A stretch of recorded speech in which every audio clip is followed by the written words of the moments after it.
Bom dia, boa tarde, boa noite. Nós estamos aqui na Escola Nazira Norte de Lima.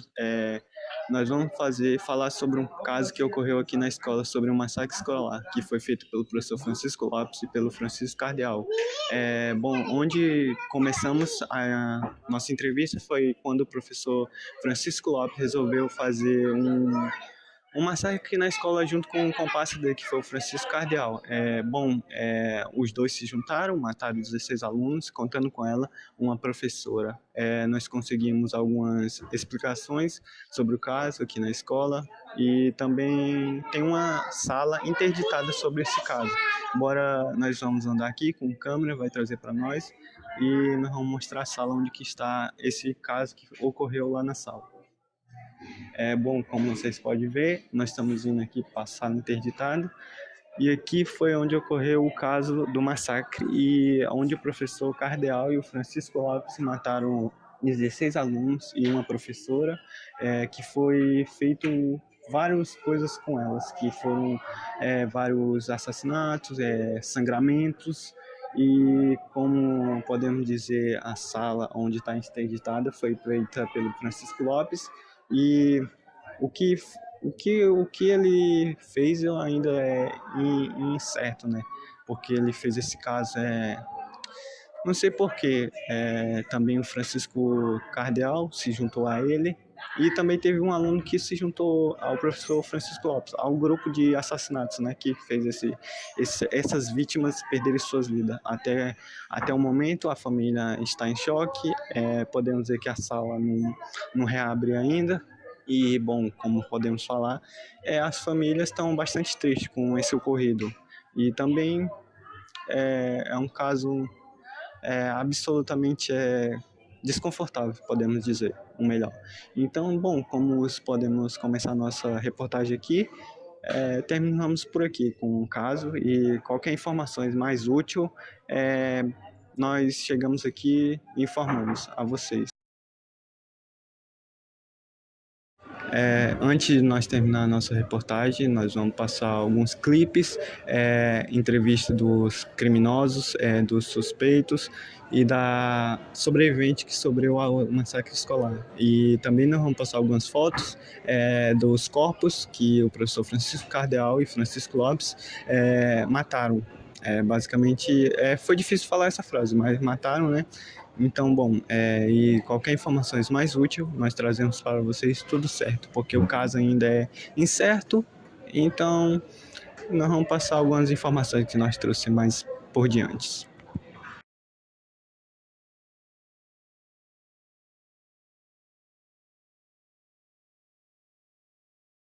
Olá, hoje estamos aqui com o professor de filosofia Francisco Lopes, mais também conhecido como Senhor Lopes. Nós aqui estamos para informar sobre um trágico acontecimento que aconteceu aqui na Escola Nazira Norte de Lima. Vale lembrar também que a escola recentemente passou por um trágico massacre, onde vários alunos e uma professora perderam as suas vidas. A comunidade escolar está devastada e a entrevista é conduzida por um criminoso que compartilha suas experiências e reflexões sobre o evento que ele mesmo causou. O objetivo é entender o impacto emocional e social do ocorrido, além de discutir o porquê ele fez isso com todos os alunos e também uma vítima sobreviveu ao ocorrido. Então, Sr. Lopes, a minha primeira pergunta é: o que levou você a planejar e executar esse ataque? Bom, vamos partir da necessidade que havia de reestruturar a escola.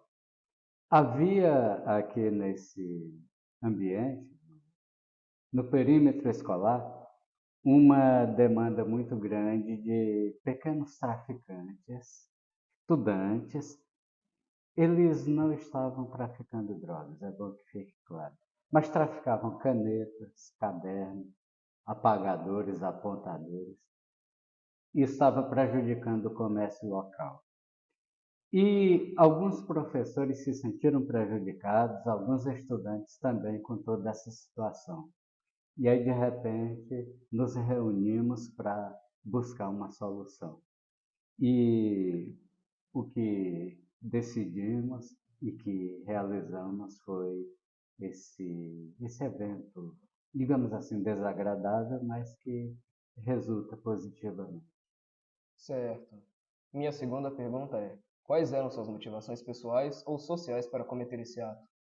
Bom, pessoais não, nenhuma, mas sociais sim, porque nós percebemos que algumas pessoas que frequentam a escola têm foco, outras que frequentam a escola não têm foco nenhum. E essas que não têm foco acabam atrapalhando, acabam sobrecarregando, não só os estudantes que estão focados, mas como o sistema todo. Certo. Minha terceira pergunta para o senhor é: você se sentiu isolado ou incompreendido antes do massacre?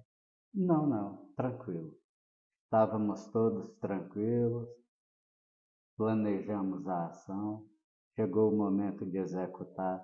As pessoas que sabiam do acontecimento assumiram seus postos, tomaram suas posições e coube a mim fazer, né, executar prontamente. Certo. Quarta pergunta: como você se preparou para o ataque? Emocionalmente, De uma maneira geral.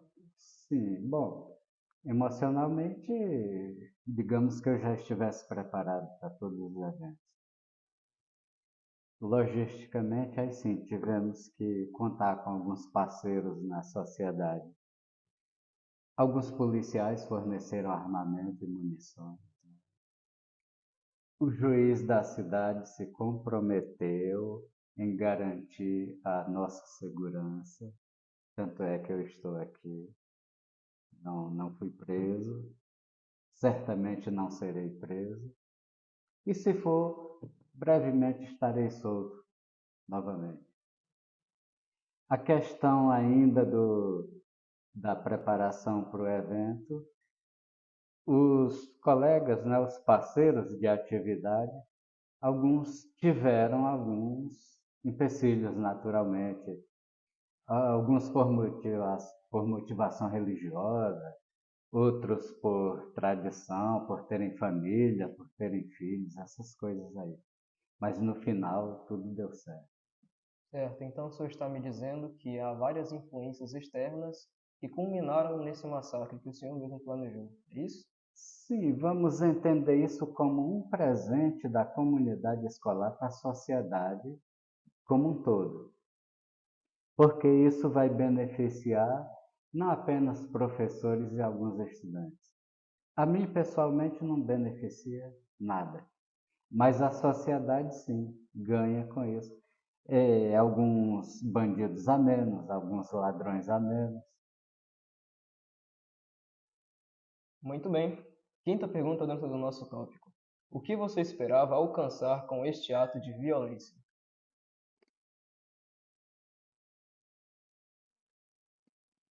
Em termos de número, todos que estavam listados para serem executados foram. Eu posso até dizer que nós listamos um número pequeno. Poderia ter sido mais. Eu digo isso baseado nas reações de alguns estudantes e de algumas pessoas da comunidade, porque muitos lá fora estavam gritando: bem feito, precisava ter sido mais. Outros lamentaram, evidentemente, como eu lamento pelas famílias, mas aconteceu. Muito bem. Sexta pergunta dentro do nosso tópico: como você se sentiu, ou melhor, você se sentiu culpado ou arrependido após o massacre? Não, de forma nenhuma. Observe, tudo aquilo que nós planejamos, nós estamos nesse momento nos preparando também para o pós-acontecimento. Eu não posso me arrepender de uma coisa que eu fiz, calculada, planejada, e que foi prontamente executada. Arrependimento nenhum. Certíssimo. Sétima pergunta: como você vê o papel da sociedade na prevenção de atos como o seu ato? A sociedade não está preparada para situações como essa. A sociedade acaba procurando alguém para assumir por esse ou por aquele ato. a sociedade se sente aliviada quando alguém comete um ato dessa natureza. Porque o que foi que eu fiz? O que foi que a nossa turma fez? Atender um desejo da sociedade, suprir uma necessidade, vamos até dizer assim. Então, em um contexto geral, o senhor está me dizendo que o que o senhor fez não passou de uma forma de suprir a necessidade, de um favor. Não, eu não vejo nada estranho nessa ação. Eu não vejo nenhum mal nessa ação. Porque se foi mal para meia dúzia, sei lá quantos, foi bom para, sei lá, 1 milhão de pessoas aí. Corretíssimo. Nona pergunta. Como você se sentiu durante o ataque? Eu me senti tranquilo.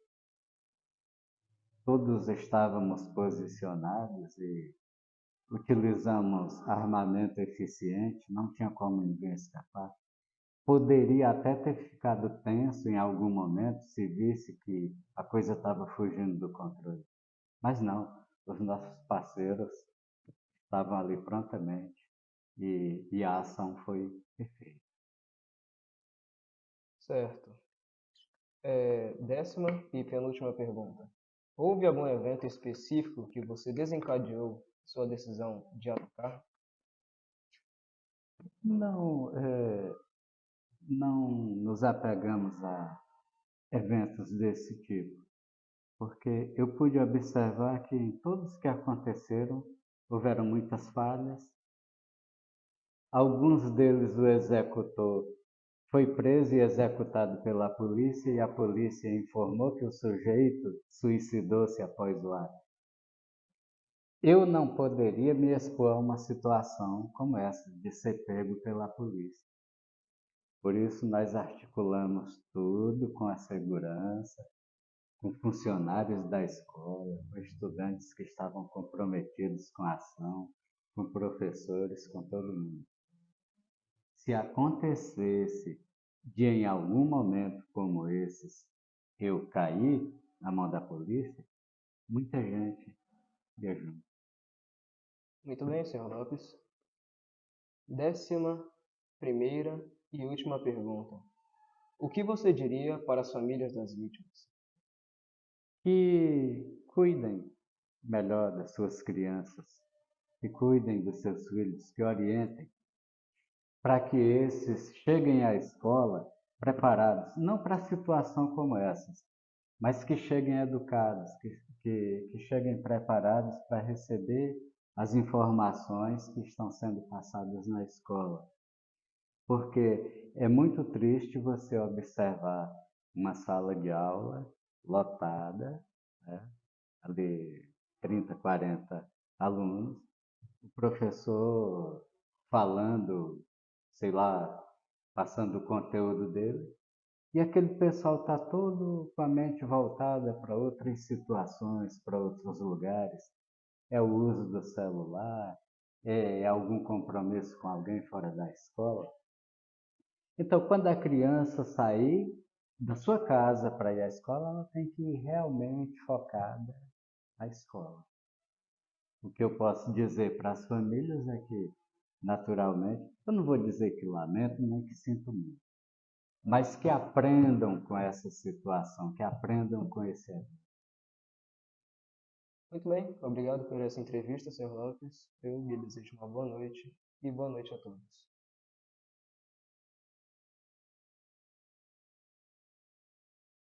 Boa noite a todos. Nós estamos aqui com o Thiago, que se juntou ao grupo do professor Francisco Lopes e Francisco Cardeal. Thiago, nós vamos começar com a primeira pergunta. O que te motivou a se juntar a esse grupo?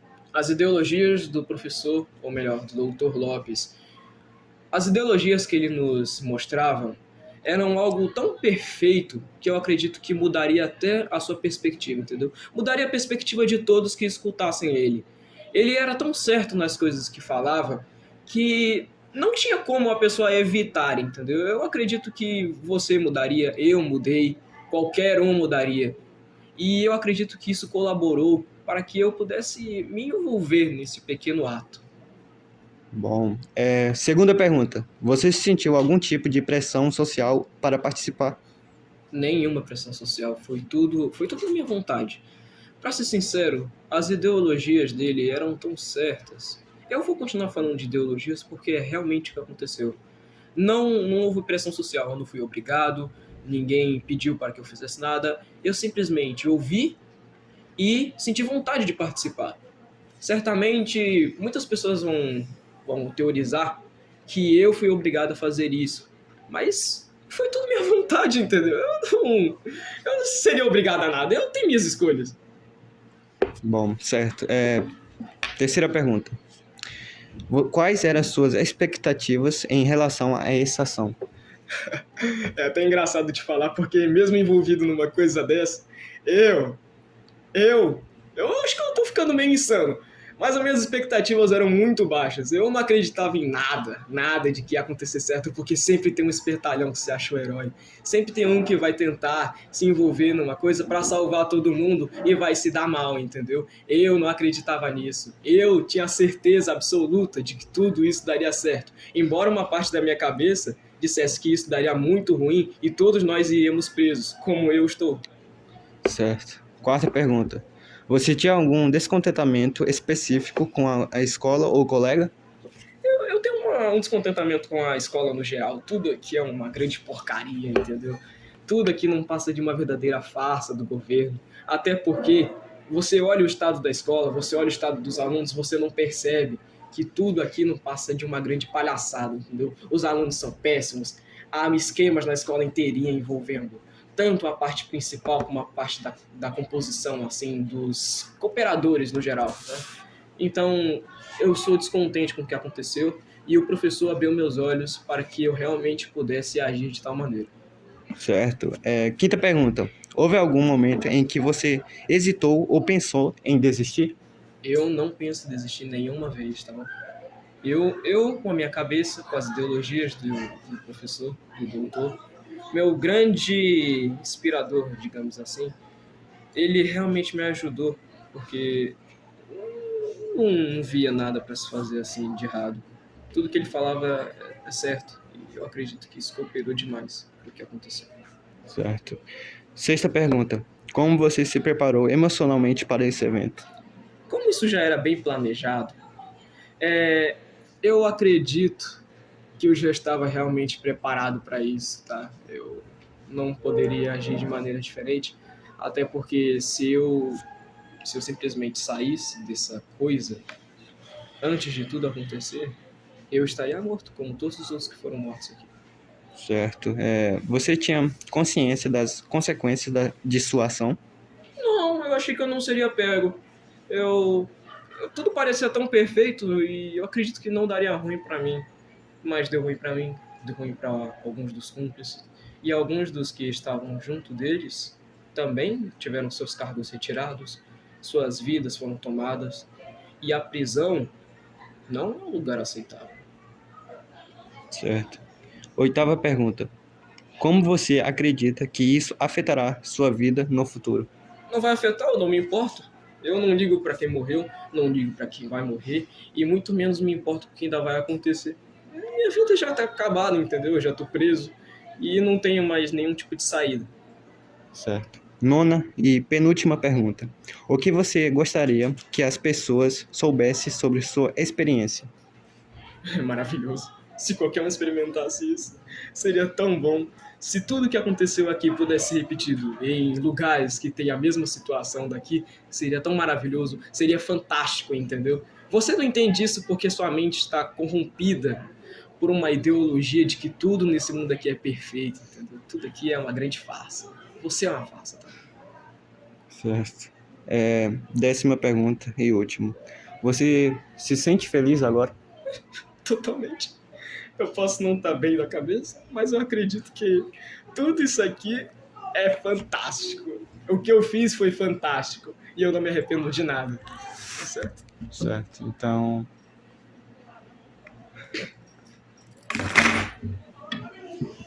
o que você vai fazer comigo? Pague pra ver.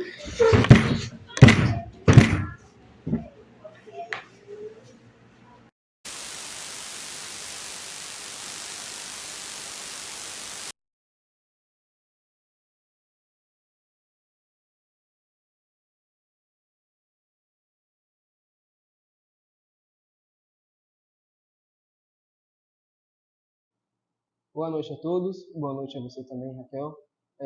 No contexto da entrevista, nós vamos continuar, só que desta vez com a vítima desse acontecimento trágico e sobrevivente também do mesmo. Hoje teremos a honra de receber Raquel, uma jovem que sobreviveu a um trágico massacre escolar. Raquel, obrigado por estar aqui. Se não se importar, você poderia nos contar um pouco sobre o que aconteceu naquele dia fatídico? Obrigada pela oportunidade. O que eu vivi foi algo inimaginável. Era uma tarde comum e eu estava ansioso para a aula de filosofia. O professor, que sempre foi admirado por todos, parecia diferente. Ele entrou na sala com um olhar distante e de repente tudo se transformou em um pesadelo. Certo. É salutar mencionar que realmente alguém respeitado pode se transformar num monstro de um grau inimaginável mesmo. Eu sinto muito. Minha segunda pergunta para você é: você se lembra dos momentos iniciais? Como foi sua reação? Sim, eu estava em choque.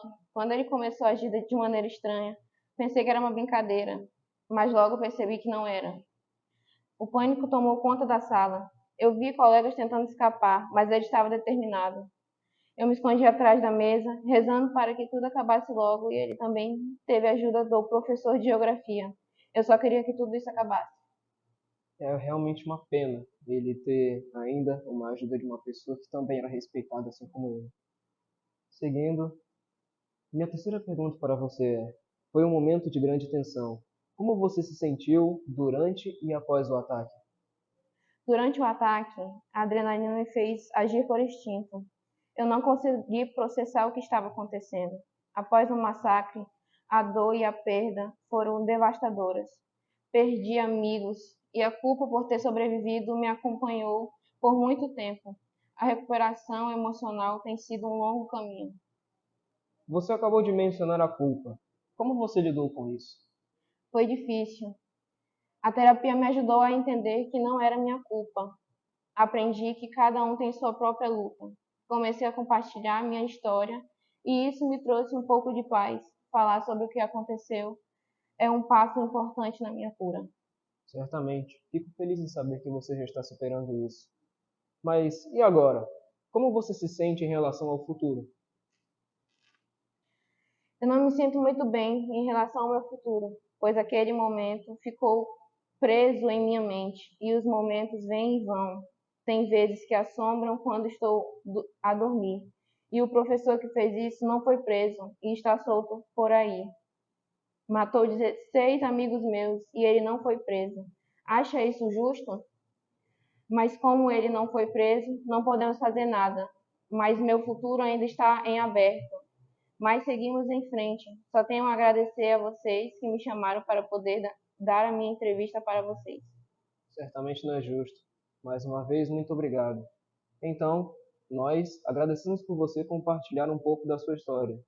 Então, encerramos por aqui as perguntas e mais uma vez, obrigado por contar isso para nós e para os nossos telespectadores.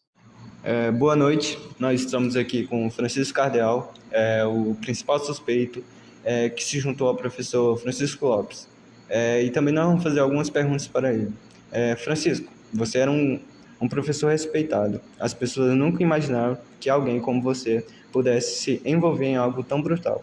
O que fez você participar desse massacre junto com o doutor Francisco Lopes? Respeito.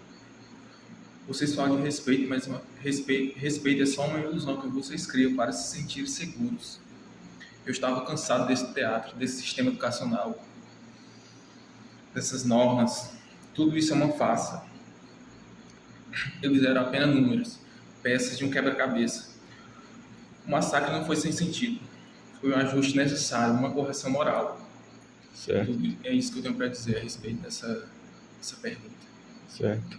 E quantos alunos que você matou? Você vivia com eles todos os dias? via suas fases, suas vidas, como foi para você atacar pessoas tão jovens e inocentes?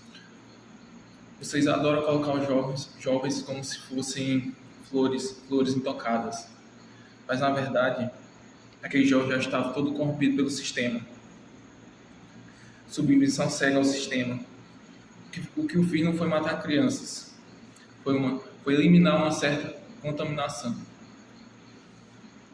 Bom, você acha que foi justo o que fizeram? Olha para trás e ainda acreditar que tirar a vida deles foi a solução? Justo?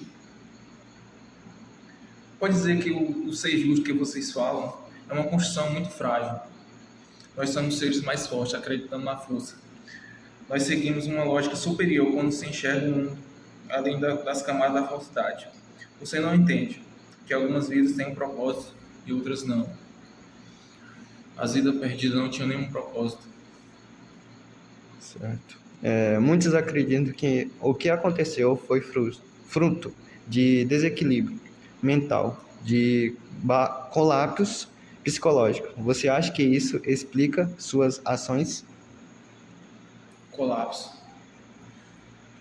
É uma boa desculpa para quem quer fechar os olhos para a verdade. No entanto, vocês adoram rotular quando não conseguem entender algo, né? Colapso é o que essa sociedade deteriorada já vive. Certo.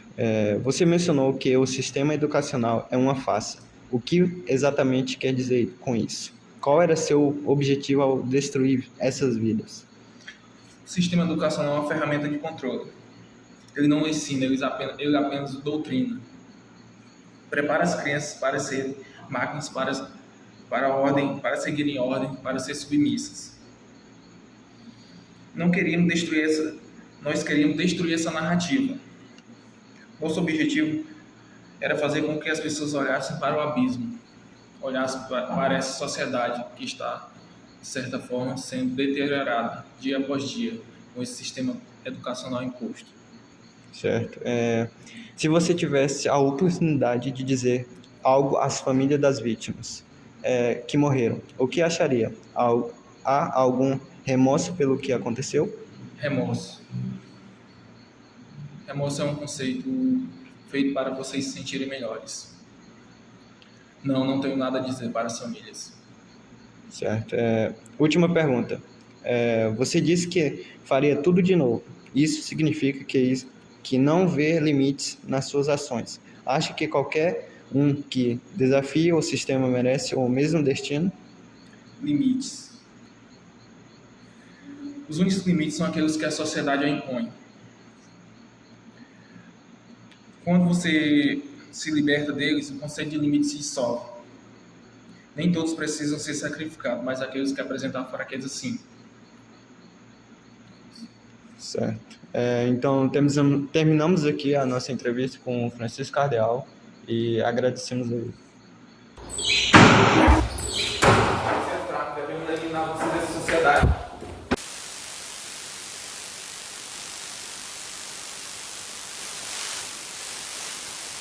Antes da reportagem terminar de vez, o nosso editor vai mostrar algumas fotos que está aqui no lado da tela, onde os corpos que o professor Francisco Lopes assassinou. Nós mostramos aqui, como sempre, e nós desejamos força à família, aos amigos das vítimas e só. Então, nosso caso termina por aqui.